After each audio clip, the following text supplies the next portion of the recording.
ஒட்டுமொத்த அரபு உலகமும் பலஸ்தீனிய பிரச்சனையை கஸா பிரச்சனையாக மாற்றி, கஸா பிரச்சனையை ஹமாஸுடைய பிரச்சனையாக மாற்றி, ஹமாஸ் என்பதை ஒரு அரசாங்க கருத்தாமல் ஒரு தனிப்பட்ட இயக்கமாக நினைச்சு, அந்த இயக்கம் கூட தீவிரவாத இயக்கம், பயங்கரவாத இயக்கம் சொல்லி இன்னைக்கு வேற எங்கேயோ கொண்டு போய் பிரச்சனையை நிறுத்திட்டாங்க.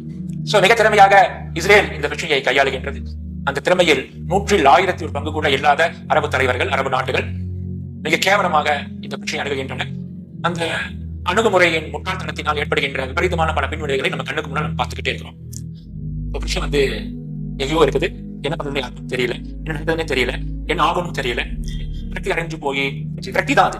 விரக்தி அடைஞ்சு இமாம் மஹதி வருவார், ஈசா அலைஹிஸ்ஸலாம் வருவாங்க. இமாம் மஹதி உங்களை காப்பாற்ற போறாரா? எப்போ இப்படி இமாம் மஹதி காப்பாற்றுவார்? இதுக்கு என்ன வாய்ப்பு? இப்படி வேற எங்கேயோ கண்காணாத இடத்துல, காரிடும் நேரத்துல, அந்த காட்டுல இமாம் மஹதியை தேடிக்கிட்டு இருக்காங்க. இங்க நாட்டுக்குள்ள, நகரத்துக்குள்ள, வீடுகளுக்குள்ள